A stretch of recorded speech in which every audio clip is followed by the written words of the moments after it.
Halo semuanya, Sawadee-krap, selamat datang kembali di segmen analisa. Di video kali ini kita akan bahas adalah mengenai handphone dari Brigadir J yang diklaim dari Martin Lukasi Simanjuntak, kuasa hukum Brigadir J ya, bahwa sampai sekarang tim kuasa hukum ini masih mempertanyakan di manakah keberadaan 3 handphone dari Brigadir J serta 1 laptopnya. Apakah ini jangan-jangan berhubungan dengan peristiwa yang terjadi di Magelang, di mana Ferdy Sambo mengklaim di versi terbaru alibinya yang mengatakan bahwa kenapa dia marah karena ada sesuatu hal yang merusak harkat dan martabatnya sebagai kepala keluarga, dan itu dikatakan bahwa di Magelang terjadi pelecehan ke Ibu Putri oleh Brigadir J.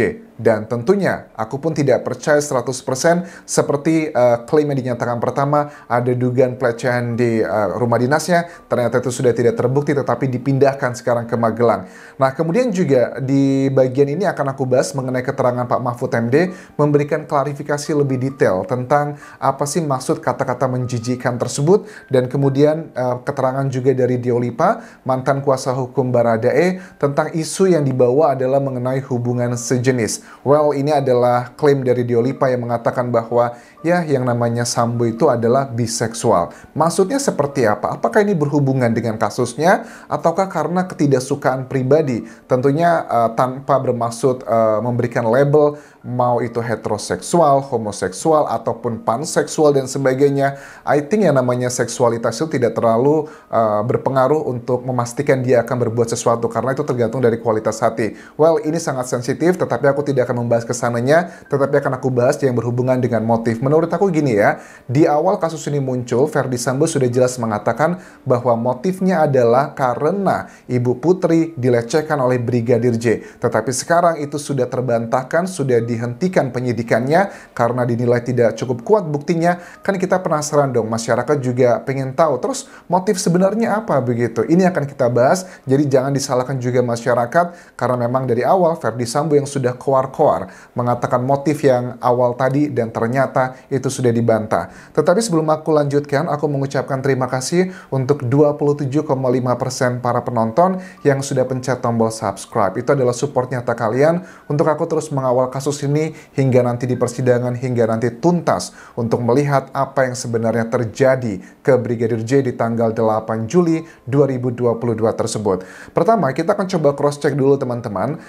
Martin Lukasi Simanjuntak ini mempertanyakan kenapa kok 3 HP dan 1 laptopnya Brigadir J itu masih tidak ditemukan sampai sekarang. Logikanya begini ya, bahwa komunikasi dari jika seandainya CCTV yang berasal dari sejumlah media massa, misalnya CNN, kemudian Kompas TV, itu adalah benar CCTV yang berasal lokasinya dari rumah pribadinya Ferdy Sambo, itu kan kita bisa melihat sangat jelas ya bahwa kondisinya baik-baik aja dan handphonenya pun harusnya juga masih ada. Nah, itu kan detik-detik waktunya kita bisa memastikan bahwa itu sangat gampang lah bisa didapatkan handphone tersebut. Kalau tercecer di mana, apalagi itu perumahan, kita tahu lokasi-lokasi kejadian di mana aja, itu pasti sangat mudah didapatkan. Apalagi kita bisa mendapatkan juga datanya dari BTS kan ya, dari daerah tersebut untuk mencari tahu memang beneran hilang atau enggak. Aku yakin sekali ini bukanlah hilang tetapi dihilangkan. Oleh siapa? Apakah mereka adalah oknum-oknum anggota kepolisian juga yang saat ini sedang dilakukan pemeriksaan oleh tim Irsus? Ada lebih dari 80-an anggota Polri yang sekarang sedang dilakukan pemeriksaan. Apakah ada unsur pidana? Sepertinya ada. Kalau dari Mabes Polri sendiri sudah mengatakan ada 6 orang yang sudah akan terkena pidana mengenai hal ini. Kemudian juga kalau Pak Mahfud MD ini mengklarifikasi mengenai statementnya beliau yang mengatakan tentang menjijikan. Menjijikan itu adalah proses cerita pelecehan yang dituliskan ke BAP oleh timnya Sambo, yang bohong itu skenarionya. Ini sebenarnya sudah aku buat detail verbatimnya. Kalau kalian masih ingat, cek juga di video sebelumnya. Ini di part 80 teman-teman ya. Kalian cek di situ. Aku verbatim, aku cek dengarkan satu persatu, aku bedah satu persatu apa maksudnya Pak Mahfud MD pada saat ini ngobrol di acaranya Deddy Corbuzier ya. Menjijikan itu memang benar. Aku bilang bahwa ini adalah proses BAP-nya. Misalkan adalah si Ferdy Sambo melaporkan, menceritakan deskripsi kronologi teknologi misalnya, bajunya dibuka, lanjut dibeginikan, dibegitukan. Itu yang aku bilang adalah proses menjijikannya saat itu. Kalau kalian tidak percaya, cek di part 80, aku menjelaskan seperti itu. Kemudian Pak Mahfud MD kembali menegaskan di salah satu podcastnya beliau, yaitu adalah memang maksudnya proses BAP tersebut yang merupakan laporan palsu yang menjijikkan. Tetapi memang beberapa hari terakhir ini kita dihebohkan dengan isu mengenai LGBT. Ini adalah bukan karena tanpa dasar, ini adalah keterangan dari Diolipa, mantan kuasa hukum Baradae. Kenapa ini juga menjadi salah satu faktor yang cukup penting pada saat kita membahas kasus ini? Karena mantan kuasa hukum Baradae ini sudah ngobrol langsung dengan Baradae-nya, dan Baradae adalah salah satu orang yang memang berada di lokasi kejadian dan juga sudah menjadi tersangka. Kayaknya semua orang yang ada di lokasi kejadian semuanya sudah menjadi tersangka kan ya. Kalau kita lihat ya misalnya dari Baradae, kemudian Bribka RR, kemudian Ibu Putri, Ferdi Sambo, satu lagi si Om Kuat ya, Kuat Ma'ruf juga sudah menjadi tersangka semuanya. Makanya ini juga menjadi pertanyaan, apalagi kan masyarakat selama ini juga kita kena prank gitu kan ya.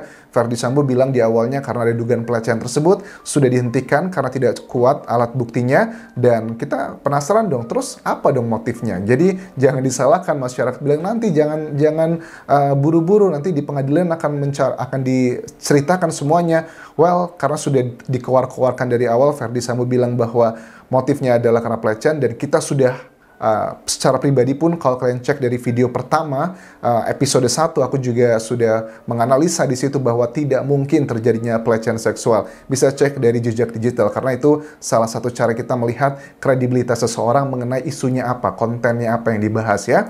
Kemudian Diolipa mengatakan di sini di channelnya Pak Karnelias ya, semua ini nggak ada LGBT kecuali si psikopat. Jadi psikopat ini kalau aku lihat dari obrolan hampir 1 jam ini mereverse-nya adalah ke si Sambo. Bilangnya gini kan, LGBT itu ada L-nya hilang, G-nya hilang, B-nya ada, T-nya hilang. Jadi yang dimasukkan Sambo itu adalah biseksual ke Sambo ini. Tetapi begini kan ya, kita nggak boleh juga menutup mata. Memang untuk urusan seperti ini adalah hal yang sangat sensitif karena di Indonesia ada banyak label-label diberikan untuk LGBT. Tetapi coba kita berpikir jernih, apakah seksualitas seseorang ini, Ferdi Sambo, ada berhubungan dengan kasusnya? Aku coba untuk melihat ke situ, apakah ini ada berhubungan dengan kasusnya? Ternyata Ferdi Sambo bilang begini, ada salah satu seseorang yang memanggil dia saudara. Apakah ini adalah bagian dari tim penyidik juga? Karena dia bilang gini, ada yang bilang ke saya, menurut Diolipa, saudaraku, ini ada potensi LGBT. Ini saudaraku ini yang ngomong ini apakah benar atau tidak, dia adalah penyidik juga, makanya Diolipa juga mengarah ke sana. Terus juga aku lanjutkan keterangan dari dia. Skenario Sambo di otak Baradae itu masih terus di otaknya dan dengan skenario tembak-menembak. Jadi sebegitu kuatnya doktrin yang aku tangkap untuk Baradae. Makanya aku juga bilang bahwa aku nggak yakin bahwa Baradae ini yang menembak begitu. Alasannya apa? Alasannya pertama, itu kita tidak ada keterangan dari alat bukti kecuali hanya keterangan saksi atau terdakwa kan ya, yang berdasarkan kata-kata doang. Karena kita punya permasalahan dalam kasus ini adalah saksi sering berubah-ubah keterangan, itu adalah indikasi kebohongan yang sangat kuat. Tetapi yang bisa membuktikan apakah beneran bahwa si Baradae ini yang menembak Brigadir J, ya harus dibuktikan dengan sidik jari mungkin di tembak di pistol yang dia pakai, ataupun juga DNA-nya, ataupun juga mungkin CCTV. Kita tahu juga bahwa CCTV-nya menurut Mabes Polri sudah ditemukan, tetapi itu bukan CCTV yang berada di rumah dinas, tetapi dekat sekitar rumah dinas. Itu menunjukkan sesaat dan setelah terjadinya proses penembakan tersebut. Jadi aku sampai sekarang hipotesisku masih tidak yakin dengan data-data yang disampaikan bahwa Baradae adalah yang menembak. Menurut aku kalau hanya berdasarkan keterangan, karena kan kita ngomongin soal fakta deh. Fakta dalam pengadilan itu kalau sudah ada ditunjang dengan 2 alat bukti. Kalau hanya berdasarkan keterangan doang dari si terdakwa atau saksi, kayaknya itu baru 1 doang ya keterangannya kan ya, belum 2 gitu. Tapi mudah-mudahan sih ini bisa menjadi salah satu bahan untuk penyelidikan lebih dalam beneran nggak sih bahwa Baradae yang nembak? Jangan-jangan Ibu Putri juga nembak, Ferdy Sambo juga nembak. Kalau Ferdy Sambo sudah diakui sih menurut keterangan dari Ketua Komnas HAM pada saat wawancara langsung sebelum penetapan Ibu Putri menjadi tersangka, Ferdy Sambo mengaku menembak 2 kali. Ini kan berubah keterangan kan ya. Awalnya awal kasus kita lihat bahwa semuanya yang nembak adalah Baradae, kemudian dirubah, Baradae nembaknya cuma 4 kali, ada 1 yang belum tahu siapa. Sekarang ternyata Ferdy Sambo ngaku dia udah nembak 2 kali. Yang bener yang mana gitu? Kalau sudah berubah-ubah keterangan, menurut aku ini udah nggak bener, ada indikasi yang salah, dan jangan rely hanya pada keterangan dari para saksi ataupun juga terdakwa. Nah, kemudian Deolipa juga menceritakan tentang kondisi di tanggal 7 Juli 2022, sehari sebelum terjadi pembunuhan tersebut di Magelang.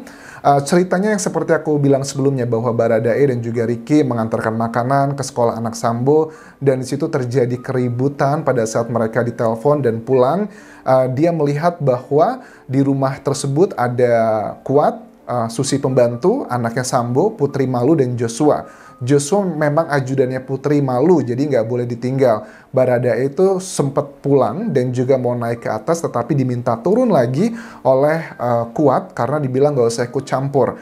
Nah, ini juga menjadi suatu pertanda yang luar biasa. Ada apa begitu? Kalau dibilang ada dugaan pelecehan seksual, kayaknya tidak mungkin, karena dengan faktor itu adalah istri jenderal. Itu aja udah bisa membantah banyak sekali dugaan-dugaan ke sana. Yang kedua juga di sana banyak orang, ada anaknya, ada Kuat juga yang mengawasi. Jadi kayaknya itu nggak make sense sama sekali. Tetapi kalau ini berhubungan dengan handphone, mungkinkah dugaannya bahwa Brigadir J menyatakan sesuatu hal, melaporkan sesuatu hal, atau nggak sengaja memperlihatkan sesuatu hal yang misalnya ada foto ataupun video yang tak senonoh dugaannya yang dilakukan oleh Ferdy Sambo, kemudian Putri mengetahuinya dan tiba-tiba terjadi keributan, Putri nelpon Ferdy Sambo, cekcok, karena sebelumnya juga kita ketahui sehari sebelumnya juga setelah perayaan anniversary pernikahan mereka di tanggal 6 Juli 2022, Ferdy Sambo juga diklaim di sini bahwa dia pulang duluan ke Jakarta karena ada terjadi keributan juga. Jadi ini kayaknya akumulatif. Hati Ferdy Sambo dan juga Putri sedang tidak baik-baik aja. Ada pencetus sedikit saja hal-hal yang berhubungan dengan martabat ngebuat mereka berdua sama-sama emosional. Dan keterangan dari Mabes Polri dinyatakan bahwa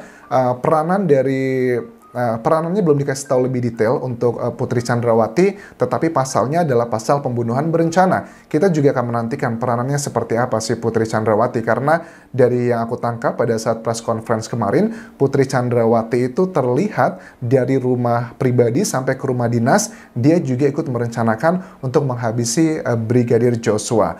Nah, persoalannya kalau menurut Deolipa di sini adalah ada di Kuat Ma'ruf. Mungkin dia ada senggolan dengan Joshua, bukan tentang cinta atau hubungan sejenis yang juga beberapa hari ini beredar, tapi lebih karena permasalahan sosial ataupun juga dendam. Dan ini adalah karena konflik sosial aja, mungkin adalah akumulasi dari berbagai macam konflik, dan lagi apesnya hati Ferdy Sambo dan juga Putri, kondisinya lagi nggak baik-baik aja, jadi memicu semuanya menjadi sesuatu hal yang di luar kontrol mereka. Ada yang bilang ke saya, saudaraku, menurut Deolipa, bahwa ini ada potensi LGBT seperti aku bilang di awal tadi, tetapi yang dikatakan dari Deolipa, menurut dia kan ya, bahwa kalau si Baradae tidak LGBT, Brigadir J juga tidak termasuk LGBT dengan fakta-fakta yang sudah dia sebutkan di keterangannya ke Pak Karni Ilyas kan ya, bahwa dia sudah punya pacar, romantis dan sebagainya. Well, tetapi untuk mengetahui apakah dia gay atau tidak kan tidak sesimpel itu juga, dan terlepas sih bagi aku mau gay atau enggak, I don't care, tetapi yang kita pengen tahu adalah motifnya apa begitu. Kalau bukan karena pelecehan, lantas apa yang menyebabkan seorang Ferdy Sambo yang sudah dinyatakan dia adalah dalang dan otak yang menghabisi Brigadir J. Jadi itu adalah yang aku bahas dari beberapa video yang beberapa hari terakhir ini cukup mendapatkan perdebatan di setiap komen. Yang mudah-mudahan ini jadi ajang diskusi kita teman-teman ya. Jadi pada saat aku menyampaikan opini atau pendapatku dengan dasar-dasar yang sudah aku sebutkan, ya kalian juga boleh membantah, mengkritiknya, tetapi juga dengan dasar-dasar apa menurut kalian. Karena memang ini prosesnya sedang berjalan, jadi kita bisa maklumi jika ada hal-hal yang berubah di tengah jalan. So, thank you very much for watching this video. Sampai ketemu lagi di video berikutnya, dan terakhir tinggalkan like dan juga komen, juga subscribe channel YouTube ini. Kabun kerap semuanya. Bye-bye.